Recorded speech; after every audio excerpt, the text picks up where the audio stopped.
বলতে পারে যায় আনতে।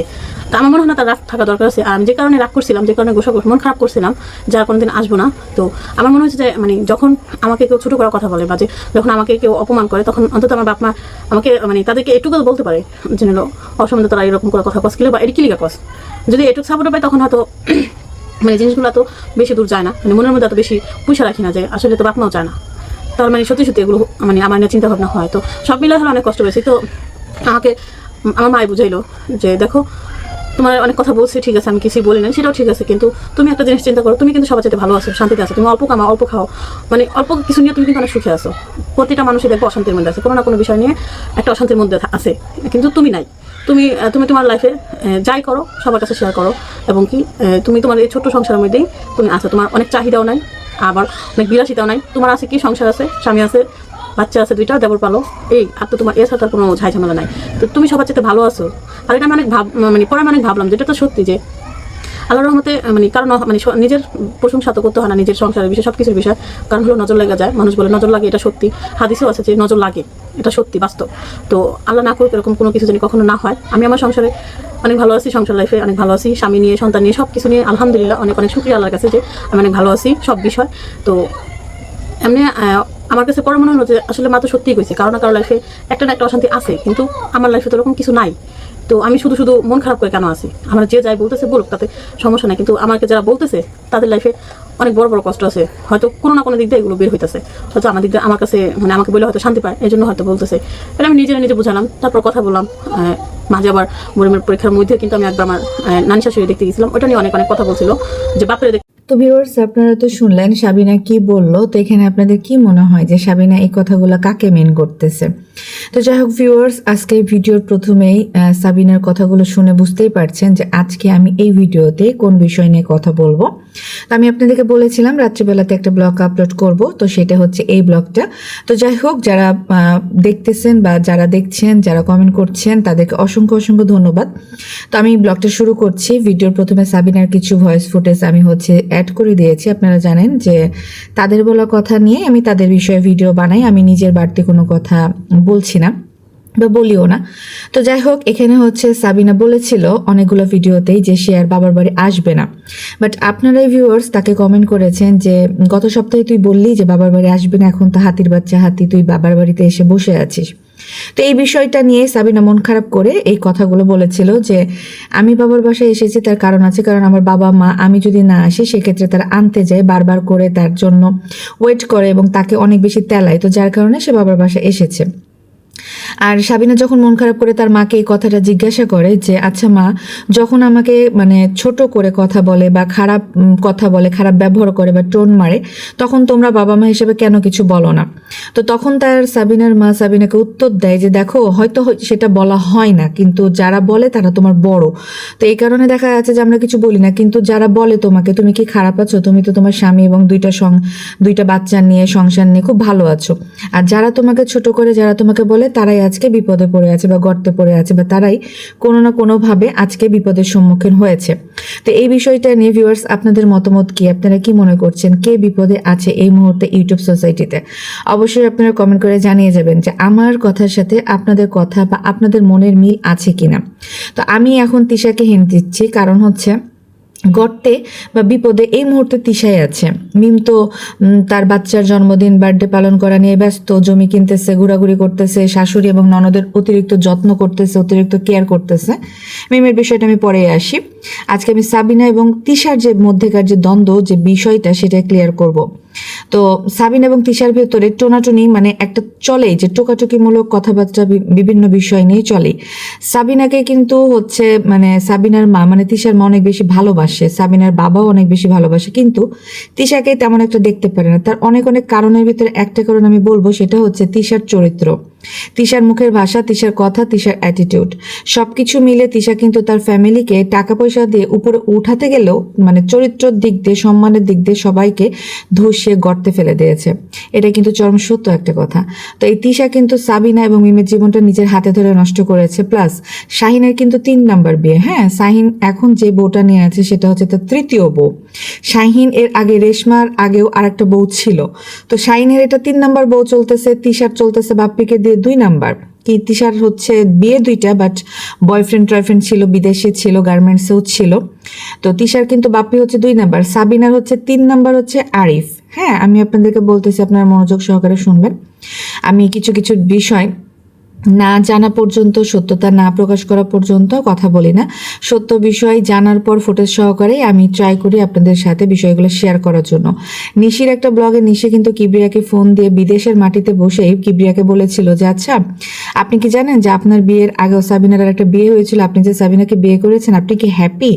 এই প্রশ্নটা নিশি কিবরিয়াকে করেছিল। তো কিবরিয়া তখন বলেছিল যে আমি তো জানি না যে সাবিনার আগে বিয়ে হয়েছে কি হয়নি। তখন নিশি বলেছিল যে হ্যাঁ, সাবিনার একজনের সাথে বিয়ে হয়েছিল, সেখানে সাবিনা 9 মাস মতো সংসার করেছে। 6 মাস নাকি 9 মাস বলেছিল এরকম আর কি। আচ্ছা, আমি শিওর না এখানে 6 মাস বা 9 মাস এরকম বলেছিল, 6 আর 9 এর ভেতরেই হবে। হ্যাঁ, তো 6 মাস সংসার করেছিল বা 9 মাস সংসার করেছিল, এটা নিশি জানিয়েছিল। কিবরিয়া তখনও ফোনে বলেছিল যে এটা তো আমি জানতাম না বা জানি না।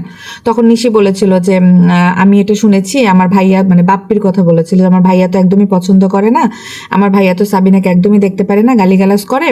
তো আপনার সাথে ডিভোর্স হয়ে যাওয়ার পর সাবিনা তো এখন আমার ভাইয়ার কাছেই আছে, ঢাকাতেই আছে, তো ভাইয়া তো খুব একটা পছন্দ করে না। তবে আমি জানি যে সাবিনার আগেও বিয়ে হয়েছিল, আপনি বিয়ে করার আগে, কিন্তু যেহেতু আপনি সাবিনাকে বিয়ে করেছেন এই কারণে আমি কিছু বলিনি, বাট এখন যেহেতু দেখছি যে আপনার সাথে সাবিনার ডিভোর্স হয়ে গেছে এই কারণে আমি আপনাকে বিষয়টা জানালাম।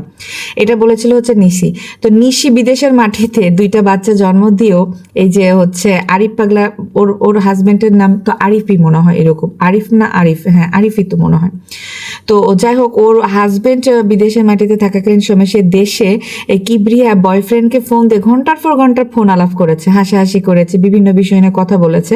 তো তাদের এই কথাবার্তা শুনে মনে হয়েছিল যে তখন তাদের প্রেমটা মাখো এবং হয়তো জানা মানে বোঝা যায় না যে সবাই সংসার করতেছে, মানে বয়ফ্রেন্ডও সংসার করতেছে, সেও সংসার করতেছে, বা তাদের সংসারের খুঁটিনাটি জিনিসগুলো নিয়ে তারা আলাপ আলোচনা করতেছে, মজা করতেছে। তো যাই হোক, নিশির চরিত্রটাও ইউটিউব সোসাইটিতে প্রকাশ পেয়েছে ভিউয়ার্স। আজকে আমি নিশির বিষয় নিয়ে কথা বলবো না, আজকে আমি বলতেছি সাবিনা এবং তিশার মধ্যকার সম্পর্ক নিয়ে। তো আরিফ হচ্ছে কিন্তু তিশাকে পছন্দ করতো। হ্যাঁ, তিশা যেহেতু এই মানে বাপ্পিকে বিয়ে করছে, তো তখন আরিফের মনে একটু কষ্ট পেয়ে গিয়েছে, তো তখন থেকে আরিফ টার্গেট করেছিল এই সাবিনাকে। তো তারপরে তিশার বাসাতে সাবিনার সংসারটা কিন্তু আরিফ নিজে হাতে ভাঙলো। তারপরে তিশা যখন এটা আরিফকে প্রশ্ন করে যে তুমি এটা কেন করলা, তখন আরিফ বলেছিল যে আমি যে আপনাকে ভালোবাসি আপনি বুঝতেন না, আপনি আমাকে আমার জীবনটা নষ্ট করলেন কেন। তো এই টাইপের কথাবার্তা হয়তো আমি বলতেছি আপনাদের কাছে হাস্যকর লাগতেছে, বাট এটা রিয়েল, এগুলা হয়েছে। এগুলা হচ্ছে কিবরিয়ার ভিডিওতে মানে কল রেকর্ড অলরেডি ফাঁস হয়েছে, যেটা আরিফের ভয়েস আর তিশার ভয়েসটাও কিবরিয়া ফাঁস করেছিল, আর এটা দিয়েছিল নিশি। তো যাই হোক, সবকিছু মিলে আপনাদের কাছে হয়তো গজা খিচুড়ি হবে বলতে, যে আমার কাছেও একটুখানি মানে বিবেকে আটকে যাচ্ছে যে এগুলো বিষয় নিয়েও কথা বলতে হচ্ছে, কিন্তু কিছু করার নেই ভিউয়ার্স। যেহেতু আপনারা রেগুলার তাদের ব্লগ ভিডিওগুলো দেখেন আর তারা রেগুলার তাদের লাইফস্টাইল ব্লগগুলো আপনাদের মাঝে তুলে ধরছে, সেক্ষেত্রে তারা যে নোংরামি নষ্টামিগুলো করেছে সেগুলোও কিন্তু ইউটিউব সোসাইটিতে সবাই জানে। তো এই কারণে জাস্ট আমি আপনাদেরকে একটুখানি জাস্ট মানে কি বলে এটা রিভিশন দিয়ে আর কি, যারা নতুন তারা তো জানবেই না বা বুঝবেও না, হয়তো অনেকে বুঝতে পারতেছে না। তো যাই হোক, তো এই কারণে ওই আরিফ কিন্তু এই তিশাকে পটাইতে না পারে সাবিনার সংসারটা নষ্ট করছে, যেটা আবার মিম তার ভিডিওতে বলেছিল যে আরিফ ভাই আপনি আমার বোনের সংসারটা কেন ভাঙলেন, এটা আবার সানি কিবরিয়াকে বলেছিল। হ্যাঁ, তো এগুলো হচ্ছে ট্রায়াঙ্গেল হয়ে যাচ্ছে ভিউয়ার্স, কিছু করার নেই। তারা যেহেতু সবাই ব্লগার, সবাই ভিডিও করে, সবারই চ্যানেল আছে, তো নিজ চ্যানেল থেকে যে যা পারছে কথাবার্তা বলছে, আর কিবরিয়া এগুলো সব হচ্ছে কল রেকর্ড ফাঁস করে দিয়েছিল, যার কারণে আর কি এগুলো আমরা ভিউয়ার্সরা বা রোস্টাররা বা যারা ভিডিও দেখে পাবলিক, এরা সবাই জেনে গিয়েছে, কারণ কিবরিয়া হচ্ছে সবার কল রেকর্ড একাধারে পাবলিশ করে দিয়েছিল। তো সানি আলাদাভাবে কিবরিয়াকে ফোন দিয়ে উল্টাপাল্টা কথা বলেছে, যেগুলো কিবরিয়া পরবর্তীতে ছেড়ে দিয়েছিল। তো সব কিছু মিলে এগুলো হচ্ছে আমাদের জানা, যেহেতু আমরা এতদিন থেকে তাদের ব্লগ ভিডিওগুলো দেখি। তো এখন এসে ইদানিং তারা যে এই নোংরামি নষ্টামিগুলো থেকে একটু বড় লোকের ছাট নেই, তো তখন তার সহ্য হয় না যে তোমরা যে কি করেছো না করেছো সেগুলো তো আসলে পাবলিক জানে, যারা জানে না তাদেরকে আমরা জানিয়েই দিব, কারণ তোমরা এই যে করতেছো। শোনেন, রেগুলার ব্লগ ভিডিও আপলোড করলে তারা যে সুন্দর মতো একটা পরিষ্কার পরিচ্ছন্ন কাপড় পরে পরিষ্কার জায়গাতে রান্নাবান্না করছে, ডেইলি লাইফ ব্লগ করছে, এগুলো দেখাবে। বাট তারা তা করে না। তারা সকালে উঠে দাঁত ব্রাশ না করেই মুখ চোখ কেলায়, মুখের সামনে ক্যামেরাটা ধরে নাক খুঁটরায়, মানে কি, মানে এগুলো কোনো ধরনের মানে ব্লগের ভেতরেই পড়ে না। তারপরেও ভিউয়ার্স আপনারা হুমড়ি খেয়ে তাদের ভিডিও দেখেন একটা মাত্র কারণে, এই নোংরামি এবং নষ্টামি অনেক ভিউয়ার্সরা পছন্দ করে। ইউটিউব সোসাইটিতে আমি দেখেছি যে ভালো কোনো ভিডিও, ডেইলি লাইফ ব্লগ যদি সকাল সন্ধ্যা রান্না বান্না লাইফস্টাইল খুব সুন্দর পরিষ্কার পরিচ্ছন্ন দেখায়, এগুলো পাবলিক খায় না কেন? ওই যে পরক্রিয়া, নোংরামি, নষ্টামি, চিল্লাচিল্লি, ঝগড়া, শাশুড়ির আজকে অত্যাচার, কালকে বইয়ের অত্যাচার, আজকে জমিনে ঝগড়া, আজকে খুকি বাড়ি থেকে চলে গেল, কেন চলে গেল, বাড়িতে কি ঝগড়া হলো, কার জমি কার বাড়ি, এগুলা দেখতে ভিউয়ার্স আপনারা বেশি পছন্দ করে। দ্যাটস ওয়াই তারা কিন্তু এই নোংরামি এবং নষ্টামির পথে বেছে নিয়েছে, কারণ তাদের দরকার টাকা। আর টাকা কখন হবে? যখন আপনারা এই নোংরামি নষ্টামিগুলো বেশি বেশি দেখেন, কমেন্ট করেন, তাদেরকে মাথায় তুলে রাখেন, তখনই তারা এগুলোর সুযোগ আরো বেশি পায়। যার কারণে তাদের মান সম্মান তারা নিজেরাও দেখে না, তাদের মান সম্মান বিক্রি করে টাকা ইনকাম করে খাচ্ছে। যার কারণে ইউটিউবে আজ পর্যন্ত তারা ট্রেন্ডিংয়ে আছে, ট্রেন্ডিং থেকে এখনো কেউ নামাইতে পারে নাই, একটার পর একটা শুরু করছে। যার কারণে তানজিলাকে তো যেহেতু যখনই দেখেছে তানজিলার ব্লগগুলো খুব সুন্দর হতো, আমি আগে থেকেই দেখতাম, খুব সুন্দর হতো, খুব পরিষ্কার নিট অ্যান্ড ক্লিন, শ্বশুর বাড়িতে খুব সুন্দর ছোট মেয়ের মানাই নিছে, রান্না করছে, খাচ্ছে দাচ্ছে, হাজবেন্ড নিয়ে ঘুরতেছে। ঠাস করে যখন টাকার দরকার হলো, যখনই ঢাকাতে এই তিশার পাল্লায় পড়ে যখন মানে তানজিলা ঢাকাতে একটা ফ্ল্যাট বুকিং দিল, ফ্ল্যাট বুকিং এর টাকা দিতে দিতেই তানজিলার জীবনটা ঘুরে গেল। টাকা লাগবে মানে এখন কি করতে হবে? শাশুড়ির নামে দুইটা বদনাম করে দিই, জামাইকে সোশ্যাল মিডিয়াতে চোর বানিয়ে দিই। সেম কাজটাই করছে তানজিলা।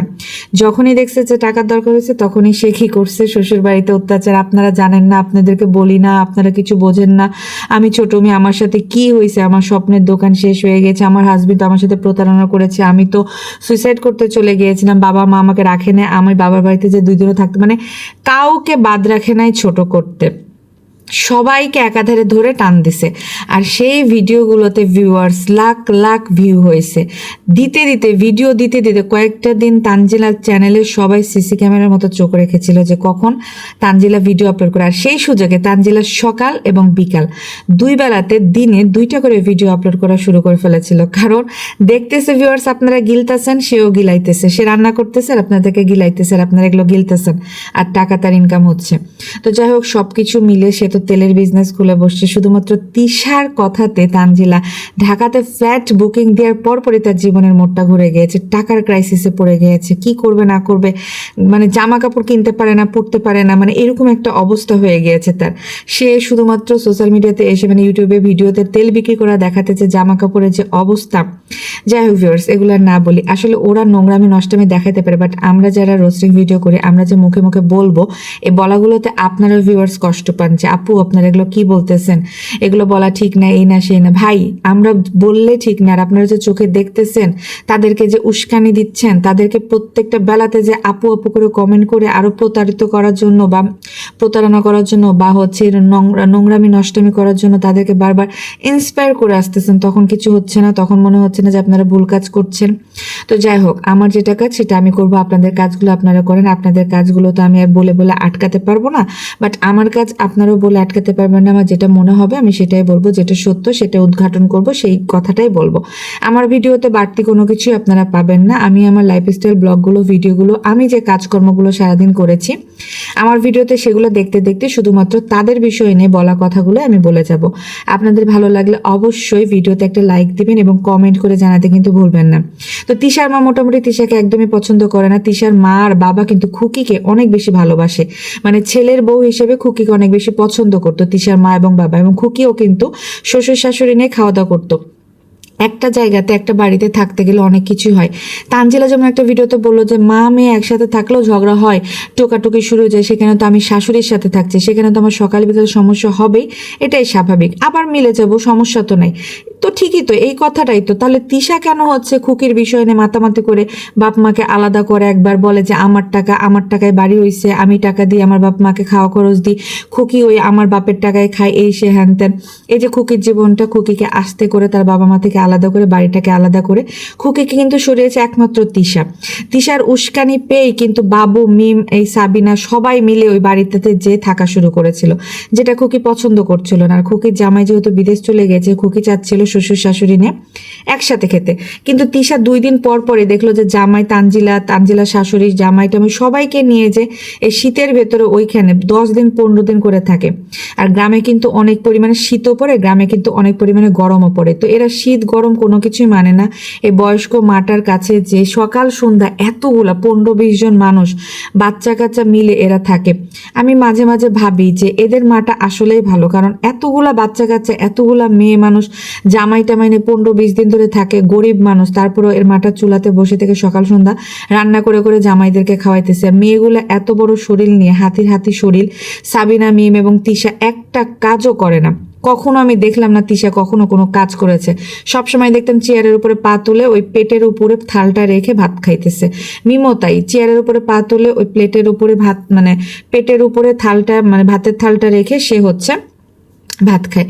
সাবিনা হাতে ওই রকম করে খায়। তো এদের আসলে আর কি বলবো, ভিডিওতে যা দেখি সেগুলো নিয়ে আমি যেহেতু আপনাদের সাথে কথা বললাম, তো এই ক্ষেত্রে দেখলাম যে তিশার মা কিন্তু সাবিনাকে এটাই বলেছে যে দেখো তুমি তোমার সংসার নিয়ে কিন্তু ভালোই আছো, আর যারা তোমার ক্ষতি করতে চেয়েছিল বা যারা তোমাকে ছোট করেছিল তারাই কিন্তু এখন বিপদে আছে। তো ভিউয়ার্স, এটা আপনারা অবশ্যই কমেন্ট করবেন যে আমি তো তিশাকে মিন করছি, বাট আপনারা কাকে মিন করছেন, আপনাদের কি মনে হয় এখানে তিশাকে বলেছে, খুকিকে বলেছে নাকি মিমকে বলেছে, সেটা অবশ্যই কমেন্ট করে জানাবেন।